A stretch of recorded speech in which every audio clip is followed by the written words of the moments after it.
Hi everyone, my name is Fergal O'Keefe and from MS Ireland, and you're very welcome to the MS Ireland webinar series, The Unspeakable Bits. Tomorrow, May 30th, is World MS Day with the theme this year of connections. So this month's webinar is called Mending Broken Connections. We invite you to submit your questions for our panel tonight via the questions Q&A tab at the bottom of your screen there. Please don't use the chat function. And your questions, I'll put them through to Trevis and our panel here, and they can answer them during the night. Our host, Trevis L Gleason, is joined tonight by Dr. Rebecca Maguire, Joan Jordan, and Emma Rogan. I'll hand you over now to our host tonight, Trevis L Gleason, for the rest of the talk. Thank you.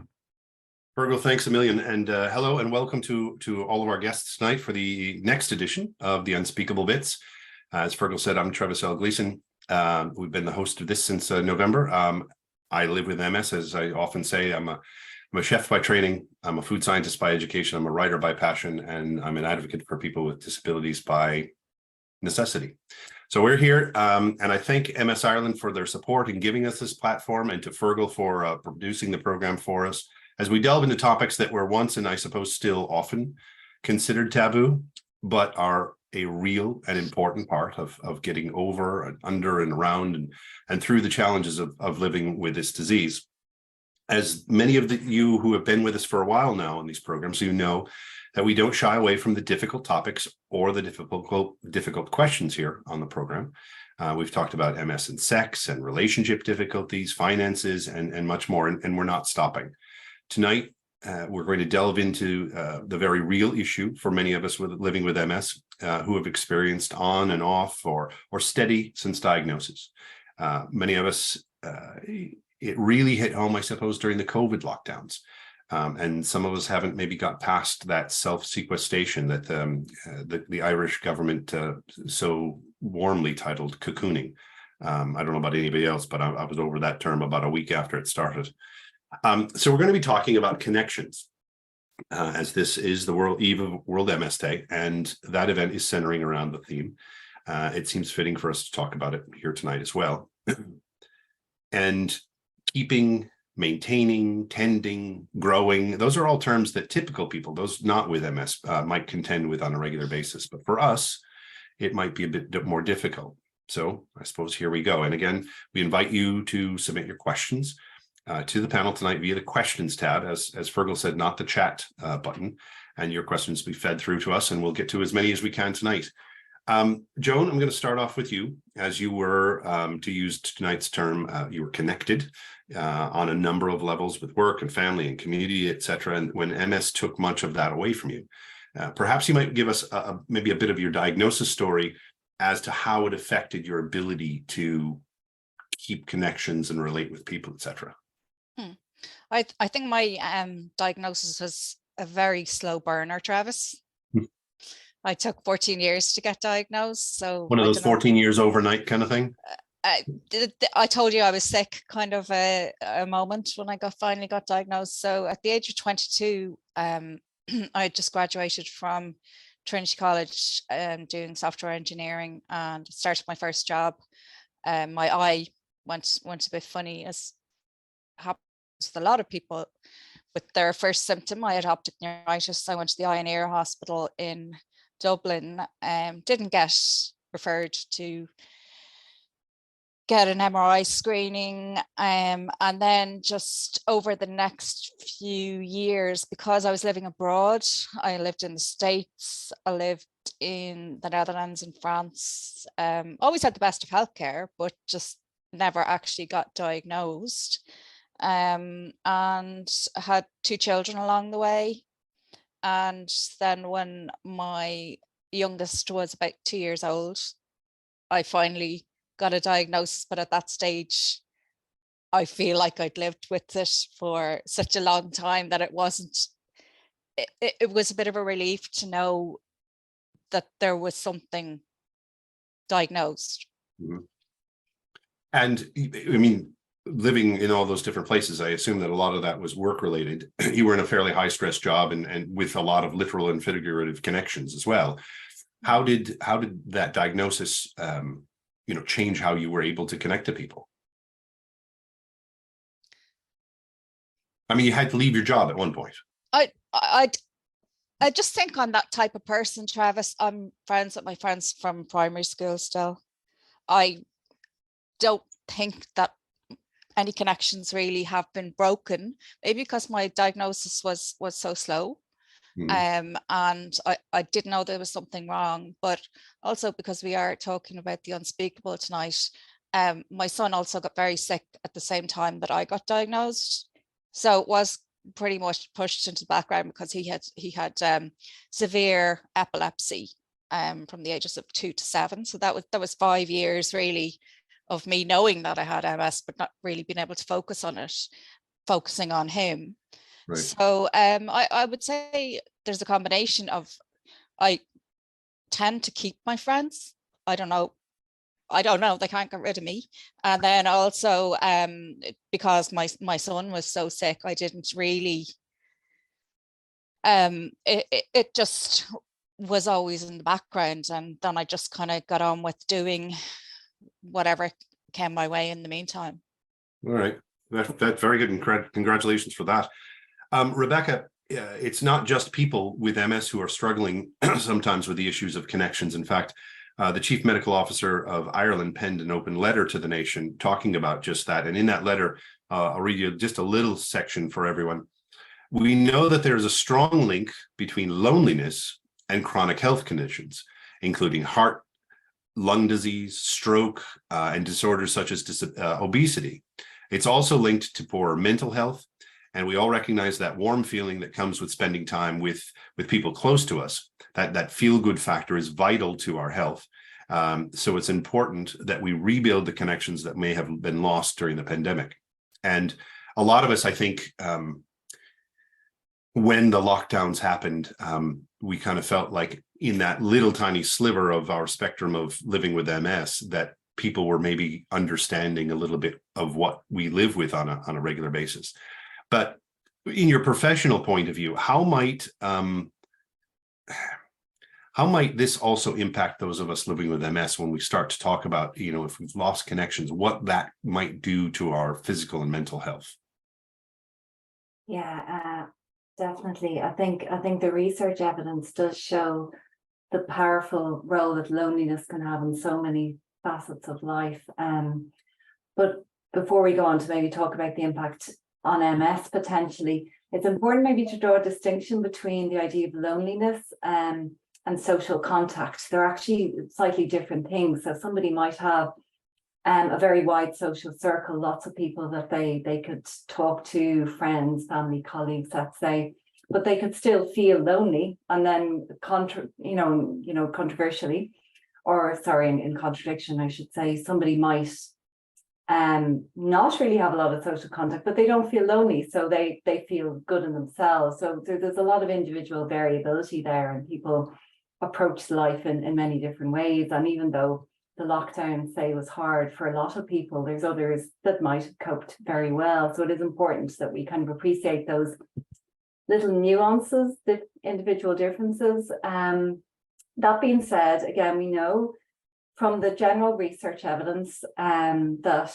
the idea of social support is very important in the context of MS in particular, indeed for anybody really, but living with chronic illness, having those connections is very important. And I think we would know that for some people in the COVID lockdowns, losing that sense of support may have been detrimental and been hard to cope with. But as I said, on the other hand, there's some people maybe that actually found it easier. Some people with MS with disabilities, suddenly everybody's in the same position as they are, and the working from home options made life a little bit easier and might have actually opened up connections for people with MS. So I think there's lots of different experiences.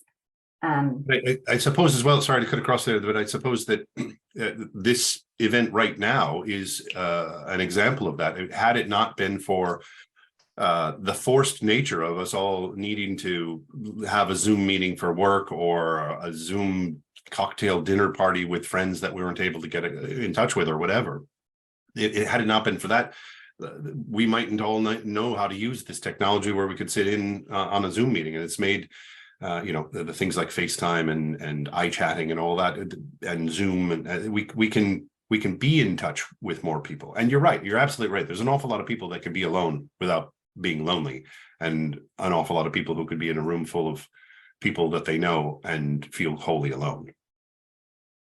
Yeah, absolutely. And just to pick on what you were saying, this forum, this online webinar format, Teams meetings, Zoom meetings, a lot of people hate them, understandably. But also, I think sometimes they're, in today's discourse, is a narrative that we all should be back in person, and in person is better. But actually, some people can benefit just as well from the online format or the hybrid format, and that's certainly something I would be an advocate of.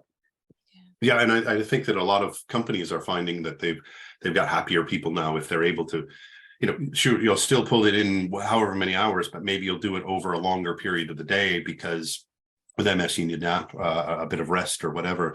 And speaking of which, that transition, Emma, I know that as part of what you do, you've been involved for a good long time in an in-person meetup group for people with MS.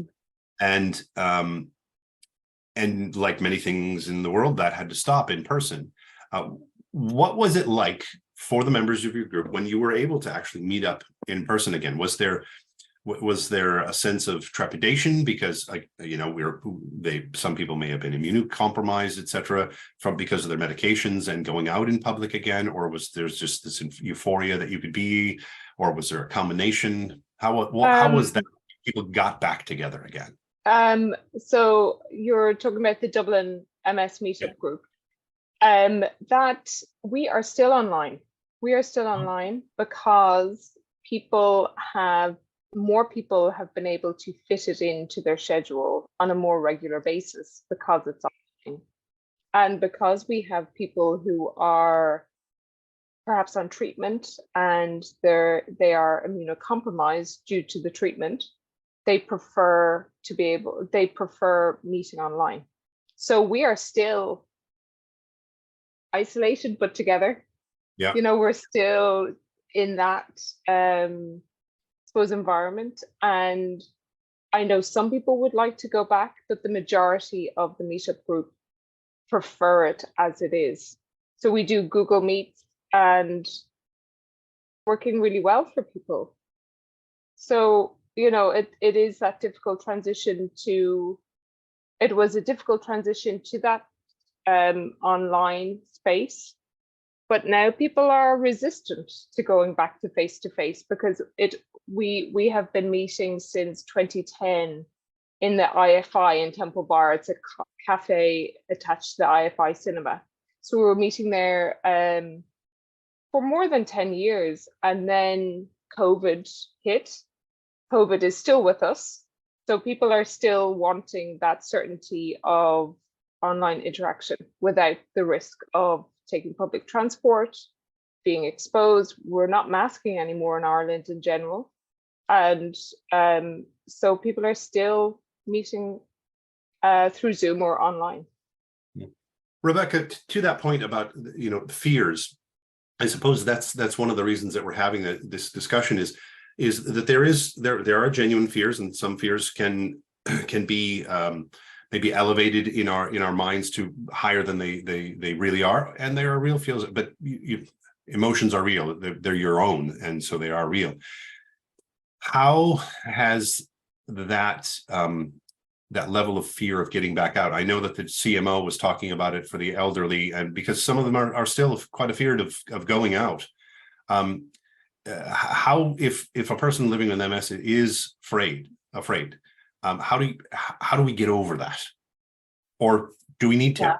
I mean, well, one important distinction, I suppose, unlike maybe the older cohort, I think that the CMO was targeting that messaging at people who are immunocompromised still could be deemed at risk, as Emma was saying. COVID, it isn't fully over in the way, maybe sometimes the messaging is around that. So it is important to have that caveat, I guess, in terms of people may have different vulnerabilities, and depending on the medication they are on and the like. So to a certain extent, some of those fears have a rational basis. They're not irrational fears. There is a reason for that. So I think in terms of, again, just looking at the research work that we have done as well, with along one of my PhD students is looking at anxiety and MS, and we know that it is more prevalent in people with MS than in the general population. And so we do have a greater risk of experiencing general anxiety and fears. But our research as well is focusing on really what factors are in our control that may help reduce the experience of anxiety and reduce the fear. So we talk about this idea of modifiable factors. So there's certain things we can't change. So we can't change what treatment we're on.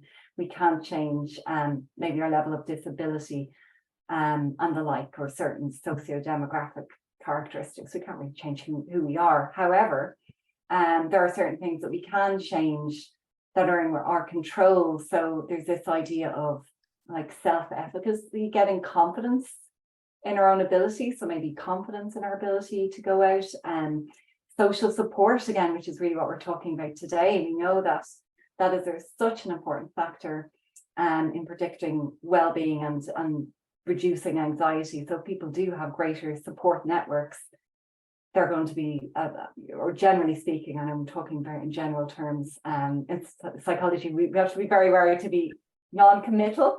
So it's never one size fits all. It's very individually variable, and it's very different for everybody. But things like social support, things like acceptance of MS as well. And another thing we talk about in research is this idea of tolerance of uncertainty. So people that have a greater tolerance for uncertainty, living with uncertainty, to a certain extent, we have to get used to that as people with MS, tend to fare better. And, you know, again, that might be associated with lower anxiety and the like. And then, of course, there's lifestyle factors as well, exercise and other things that contribute to lower anxieties and lower fears. So that's probably a roundabout way of answering your question. I'm not sure if that's what you were looking for. It was perfectly non-committal. Exactly. Well, that's it. You know, there are so many generalities when it comes to living with MS. Yeah. Everyone's is different. Now, Joan, you were kind of in the tech industry, so perhaps, you know, video conferencing and et cetera was a little bit easier for you because you had worked in that, et cetera. But have you found, or maybe you can speak to it? I know a lot of people, well, everybody during the pandemic, everybody FaceTimed, everybody Zoomed, everybody. That's how we were able to get in touch, and then work-wise, particularly as well. And now it was acceptable, and some of that is starting to fade away. And as you said, some people don't want to meet in person. And Emma, obviously, your group goes with the idea that, you know, okay, if people are uncomfortable, we'll do this, but. Joan, have in the workplace or in the work that you've done with you, Patty, et cetera, have you found that there's any level of, you know, okay, well, we did that, now let's go back to getting in person, and you might, or people might feel uncomfortable because they're not ready to go back in that space yet? I think it definitely depends on the person, Travis. And I just want to come back to something that Rebecca said about these modifiable factors. So we all now have the opportunity to change if we want to. For example, the Loud branch is having in-person yoga tomorrow. So it's getting the yoga mats out, meeting up face to face, seeing people. And I personally believe there's no substitute for that Zoom has been wonderful, and there are certain times that I do use it when I'm especially dealing with people internationally, and it's just amazing compared to when I was working and I had to hop on a plane with a floppy disk to install something. Now it's just technology really is amazing. I still am quite involved in technology, but I'm just doing different things now, whereas before it was mobile telcos. Now, for example, I'm on the research ethics, the National Research Ethics Group for the COVID biobank. So that's something that I never in a million years expected to do. So a lot of surprises have come out of having MS. And I think that had my life continued as being a software engineer until I retired, maybe I wouldn't have gotten to do a lot of the things that I did get to do, like, for example, the UPATI course, which got me in contact with not only people with MS, but other people with other illnesses, other chronic diseases. And I now would probably spend a lot of time just with patients in general, rather than with people with MS, because of the work that I have done in UPATI and the relationships that I've been able to build up through that. Very good. As we move on, please don't hesitate to send in any questions via the question tab, and we will get to as many of those as we can. If we were to continue, let's look at what the U.S. Surgeon General said about isolation and loneliness in a paper entitled "The Epidemic of Loneliness and Isolation." It was published just a couple of months ago, and it went as far as saying that chronic loneliness has the equivalent health effect of smoking 14 cigarettes per day for a prolonged period of time. Now think about that for just a moment. Not reaching out to friends and family, or just having a regular chat, can have a detrimental effect on a person's physical health like that. Emma, how does the European MS platform see a problem like connections, broken connections, loneliness, etc., and how are they at the European level kind of addressing that problem that is there? For I think, just to take a step back, if I may, I think of the online connection and just reflecting what Joan and Rebecca have said. I would see the online connection as almost like a maintenance during our period of isolation, and being able to go back to face for many people has allowed for it's almost like a recovery and more engagement with one another. And I have seen that with EMSP with our recent conference. We had a conference in Helsinki where people were able to get together, were able to meet one another again. There were some people masking, the majority were not. But during COVID, as an organization, we also switched to online events. We had conferences online, but we really upped our engagement level with communications with our members through email, through socials, through more working groups. Everybody got used to Zoom and to is my mic on? Is my camera on? You know, all those strangely disarming experiences, you know. So I think it has almost driven connection, that mutual experience of learning new ways to connect. So we have, as an organization, we pivoted, you know, and started to do things differently, to maintain our members and for our members to be able to maintain their membership in all the different countries. So it's just been a really big learning experience for us. We're in 37, we have members in 37 countries, 43 members in 37 countries. So it was learning for all of us, but we have maintained the solidarity, and we've maintained that, I suppose, good working relationships with people. Yeah, it's a big question, Trevis, to ask, but so I hope I've answered the tough questions. We ask the big questions, and that's why you're all here, because you're the experts. You know, Rebecca, Emma mentioned about the social media, and if there was ever, you know, a two-sided sword, it is social media, because it did give people a chance to reach out and connect and stay in touch. And then all of a sudden, then we realized or we've started to feel like, wow, you know, this friend is got such a better life than I do, or whatever. So you might want to touch on for us a level of importance, but also a level of caution when it comes to social media and trying to live our best lives with MS. Oh yeah, you're definitely right. I think, as you say, it's kind of a double-edged sword in a way for people. It can be wonderful to be able to share experiences and talk to others on social platforms. I know there's a lot of Facebook groups for MS, and I'll be on some of them myself. And you can see this dialogue going on. I think that the worry is the spread of misinformation as well. So it is very important for people to get their information from reliable sources.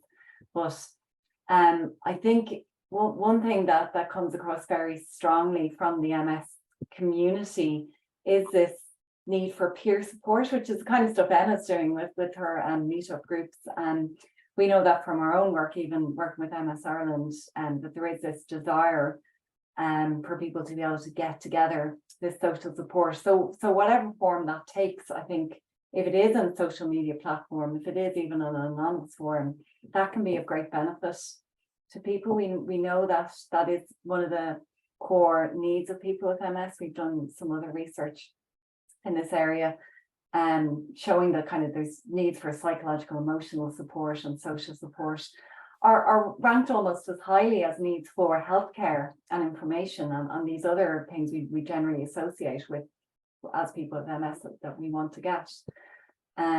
So yeah, I think social media can, to a certain extent, sometimes fill gaps in people's needs for support. However, people do really have to be very cautious in terms of the type of information that they're getting from those forums. I can see Joan, sorry, has her Yeah, hand. I was going to say, speaking of learning how to use technology, Joan, you've raised your little hand there. Would you like to mention that? Yeah, what Rebecca is saying is so on point. I think that we all got our fill of social media during the COVID time. And now these days I have days when I just completely plug out. I just actually turn my phone off, physically turn it off, and don't look at it all day. I speak to my family. I, live in the real world. I'm not looking at my feed all the time. I'm actually watching the program that I'm supposed to be watching. I'm not looking at WhatsApp. And then I turn my phone back on the next day and there's 37 WhatsApp messages from the same group, and they didn't miss me. I did have a bit of anxiety at the start, like where's my phone, but now I do tend to do it quite a bit, just to give myself a bit of time to reflect, to focus on what's important, to focus my own circle, my own friends and family, what's reality compared to this other world where maybe it's not all real. And also I think sometimes you could spend all day thinking about MS, and I think coming back again to what you said about the modifiable things, I try and focus in on those, the things that actually can be changed and the ones that are slow burners, or I do keep an eye out on research and I am involved in research, but apart from that, I wouldn't spend an excessive amount of time on research. So I just wanted to say that I have found that plugging out is really, really good for the soul. For me, and Emma will laugh at this. So for over 10 years now, I have not had a mobile phone. And for me, it's a way of life now. And a number of years ago, I quit all of my non-professional social media pages. I still keep my professional ones, but I just kind of unplugged from that. And I found that I had so very much more time in my day as well. So no, I totally understand the concept of unplugging and the importance of it, but I went to an extreme, and I understand that, but it's worked for me, and everyone's going to have to find their own balance. Rebecca, back to that 14 cigarettes a day. I mean, unless somebody's like living in an episode of Mad Men, everybody recognizes that that's a pretty significant health threat that the Surgeon General is comparing with loneliness. Does a statistic like that surprise you? Well, I guess as a psychologist, I'd probably be familiar with this. I've probably heard this narrative before, and I know of some of my colleague, Dr. Joanna Q. Power, is an expert really in this area and loneliness generally. So we do know, you know, how important it is to target that. And I know, say, aside from MS, if we look to work that's going on, say, in Alzheimer's and dementia, a lot of focus on the supports would be on factors trying to mitigate against loneliness. And sure, there's a charity called Alone, isn't there, which is very much focused on trying to engage older people in more social support. So it's in light of those findings that these kind of supports have really popped up, and we know how important it is. So yeah, you're right. I think interventions to tackle loneliness are extremely important in all areas of life, no matter whether you have a chronic illness or not. And going back to the point, it does depend on an individual circumstance. So some people may be perfectly happy being alone, living alone, spending time in whatever way they want to. They may not feel lonely. It's the loneliness that is the risk factor. So it does depend on the individual circumstances. So and sorry. Go no, work away. Continue. I'm sorry. I was just going to say that if people have, if people are feeling lonely, I guess it is very, very important to try to figure out ways that we can help mitigate that. It's difficult. It would be difficult for people if they're finding it hard to reach out for supports, but there are so many supports in place. You know, I want to get to some of those specifics in just a second. I want to thank Fergal as well for our listeners, our viewers, I suppose, you can see me. Fergal has just put up links to the Surgeon General report, and it will do the same for the CMO's letter, so folks can have a look at that. Emma, I want to go back to about the meetup group there just for a moment. It reminds me that while in person catching up with friends and colleagues, and it's important, sometimes it's just not possible for people with MS. As you said, your group has decided not to. Maybe you'll speak to just how a regular phone call with someone can not only maintain but build and even grow connections when it's difficult to get out of the house, or if you can get out of the house and you're comfortable getting out of the house, you can't, it's hard to get across the county or the city or the country to see those friends. You can speak a little bit to the importance of that. Yeah, I would like.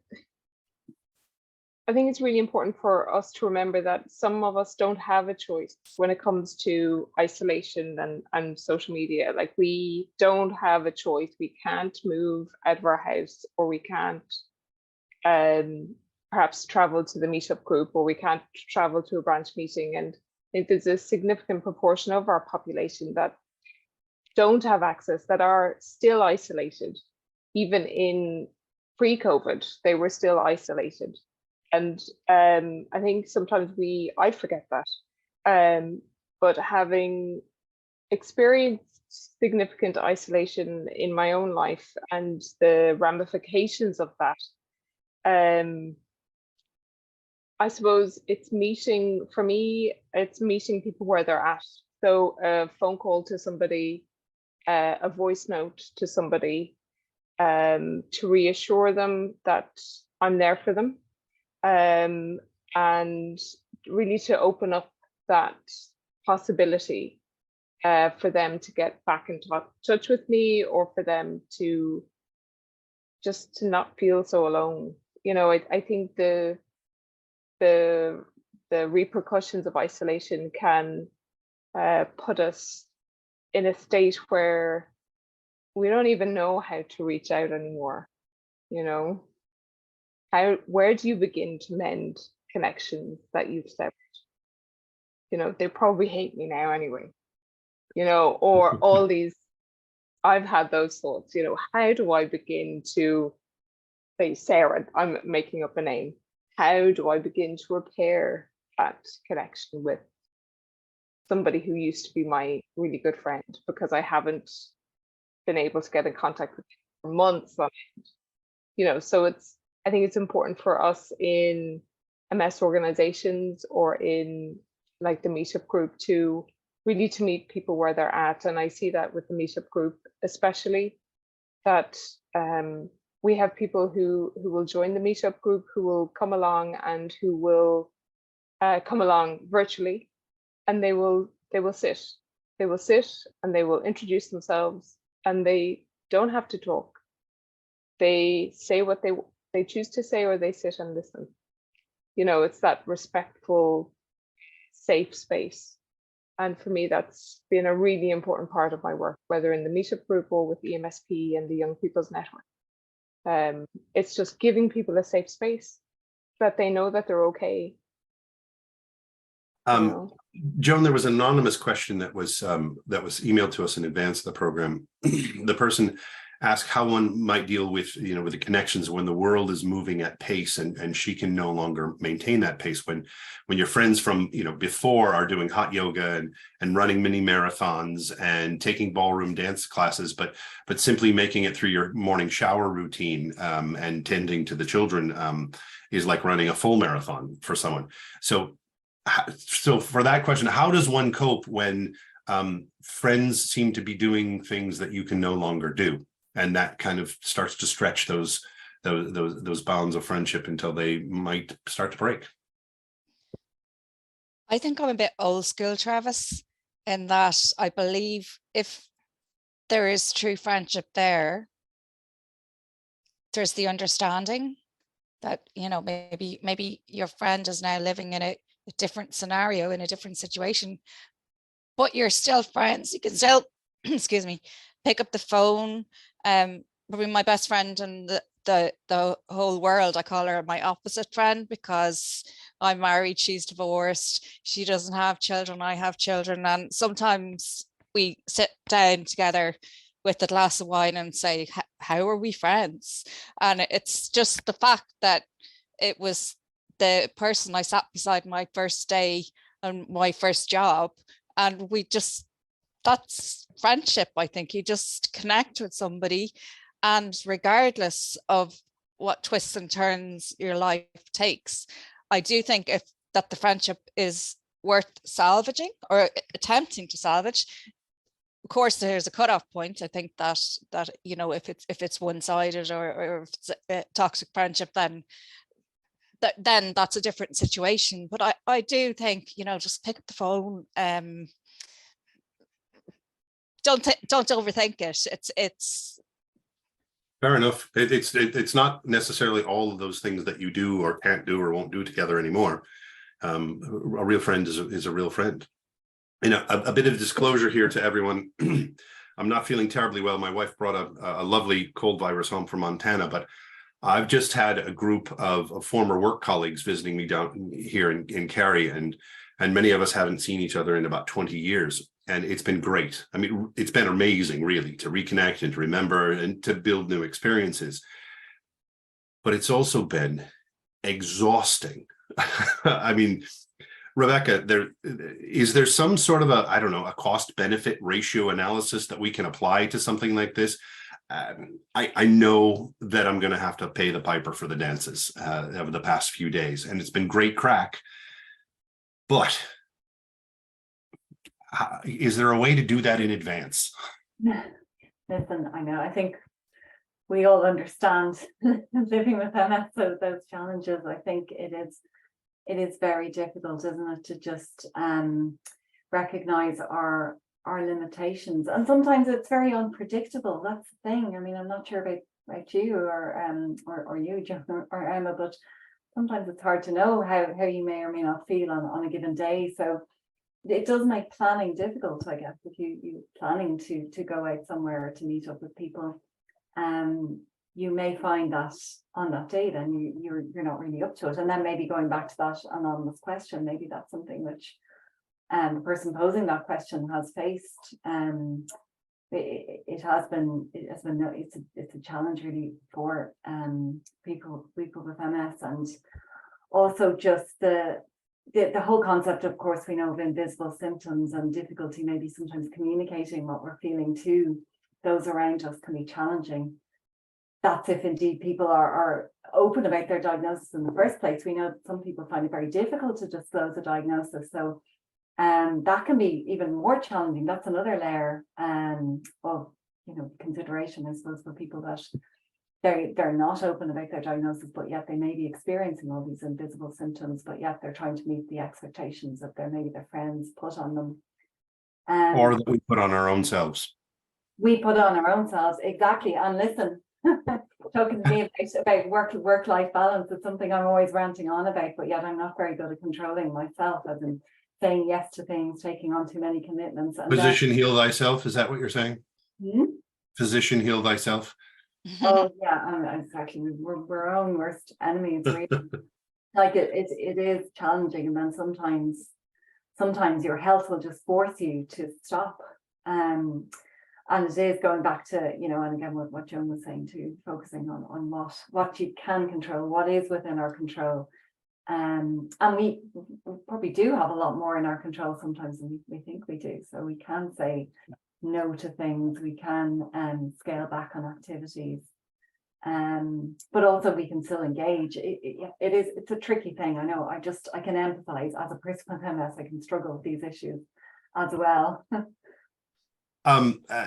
Joan mentioned a subject, and Emma, I want to talk with you about this.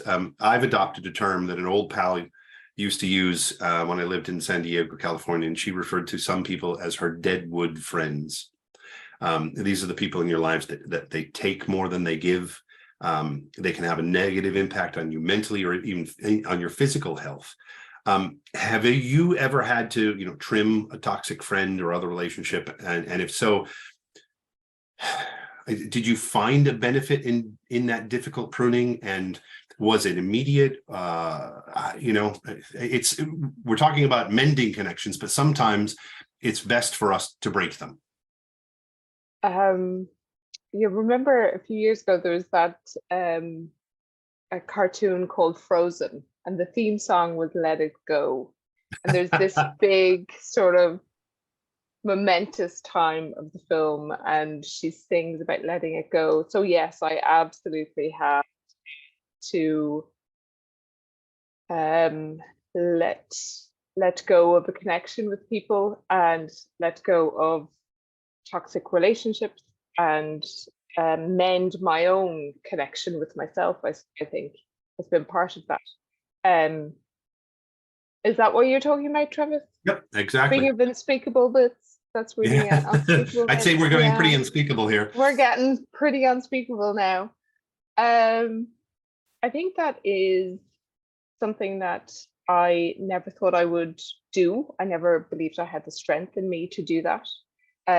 But I have seen the benefits of doing that in recent years. But I also know, having Rebecca here, the mental health aspect of it, the importance of psychotherapy, the importance of having a good therapist and good mental health support is fundamental, or has been fundamental to me.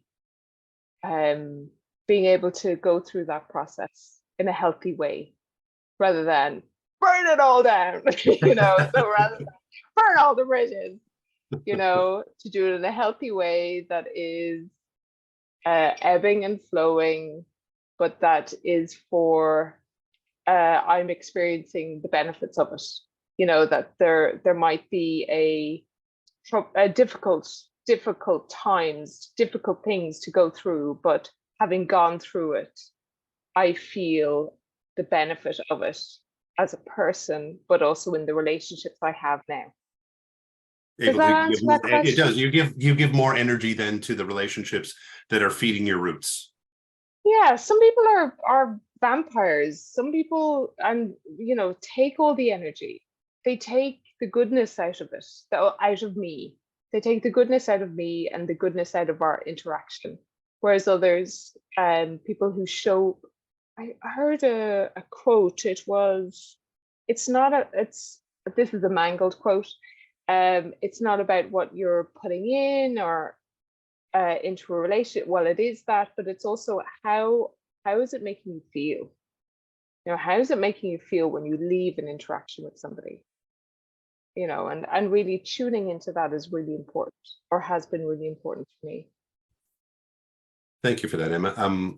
Rebecca, there's a question. Are there any techniques or steps that we can take to mend a lost connection, the one that is severed for whatever reason? Any techniques or steps to get them back, or just to start again? So I can't state anything definitively, I guess, from a research perspective. Again, just a disclaimer, but I suppose it, you know, from a personal standpoint, it is difficult, but as Joan was saying, you know, if you can take a step, pick up the phone, or maybe just send a message, that might be a first step. But I guess the thing is to think about why the connection was lost in the first place.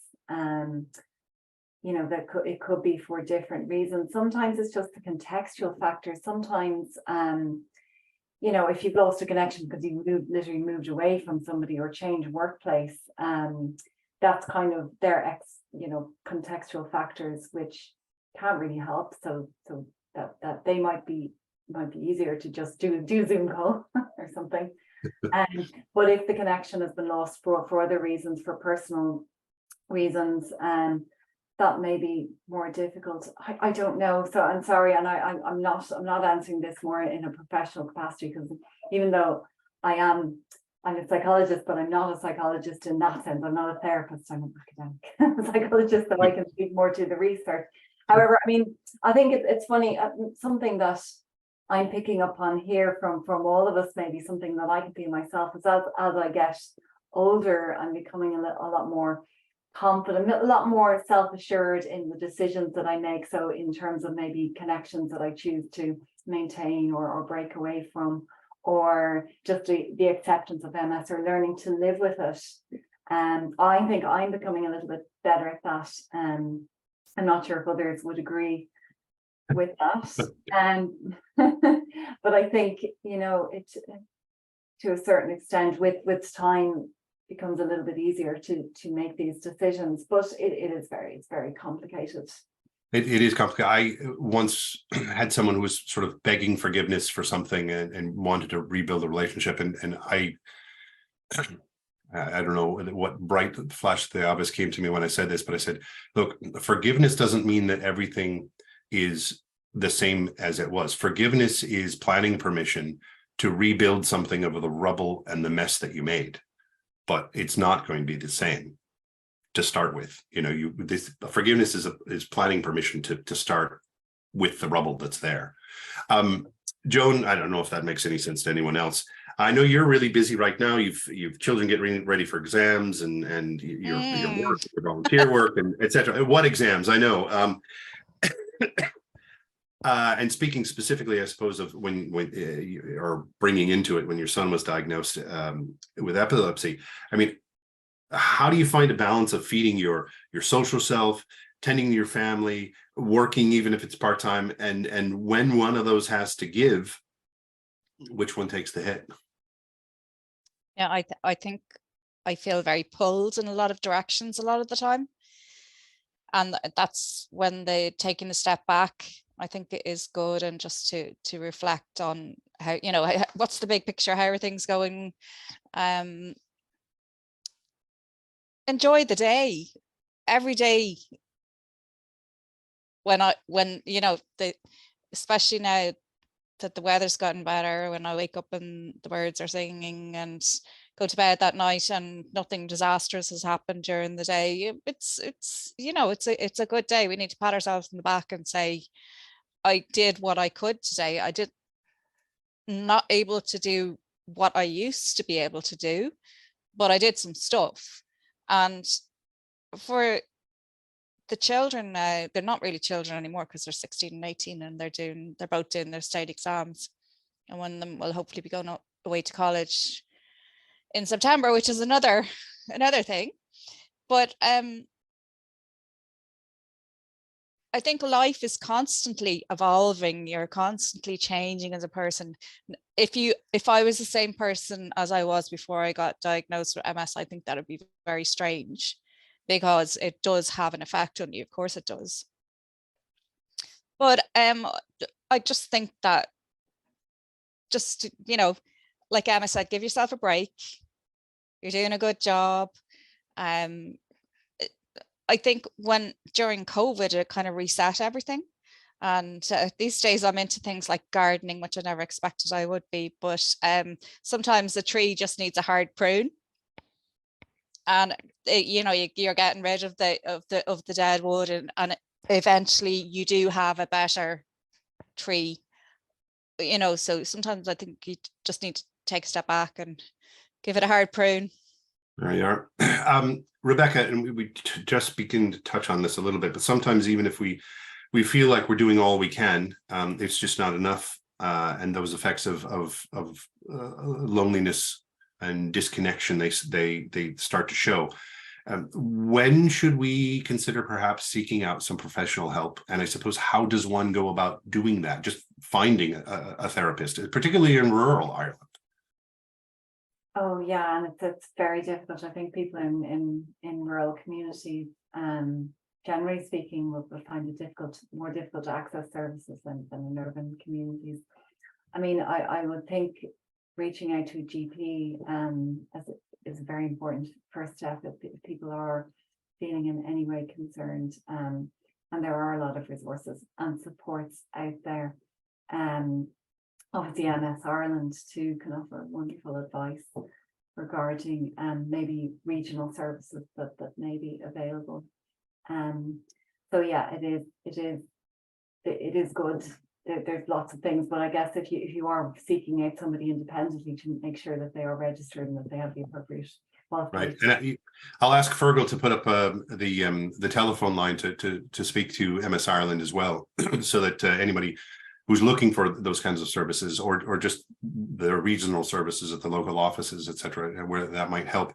And I'm not surprised, but our time is going at pace here tonight, and I would like to give each one of you some time for some final thoughts on the topic of the importance of maintaining connections and mending those that are broken. And as we started with you, Joan, I think we'll start the wrap up with you as well.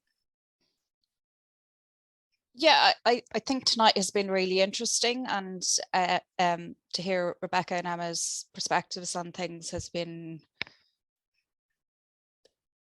It's important. It's as important, I think, to listen to other people as to speak, and that's what Connections is about. It's not all one way. So I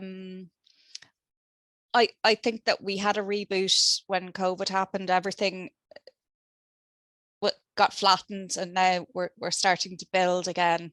But I think we should be building just the good stuff, because this opportunity will never come back again. That we should, you know, give ourselves a break, enjoy every day. Hopefully it's going to be a nice summer. We're not under, what did you call it anymore? Not Cocooning. Cocooning. Yeah, And I always never felt called like, it that. Thank you very much. felt like I don't know, a caterpillar or something when that word was used. And I think words like that, it underestimates that the effect that it had on people, because cocooning sounds like something nice and comfy and something that you're comfortable with, but I don't think that was the case for most people. But you know, it's happened. It's 2023, so now I think that it's time for us all to move on, to do what we can, to not beat ourselves up if we can't do things. And you never know what's going to happen tomorrow, so just enjoy the day today. Very good. Thank you very much, Emma. Thank you. Any final thoughts there from you? Yeah, thanks, Trevis. Thanks, Joan. Really, it's people who are sitting watching this webinar, for people who are having a really difficult time, it's to know that there are people who have been there and who are there, but who are here to support you. So to make contact with MS Ireland, with your local branch, with the meetup group that I've spoken about, because it is in that connection, even at an hello, or on a forum, or through some of the socials, because I think the past 3 years have been horrific, really, on people, and I think we can underestimate the damage that has been done.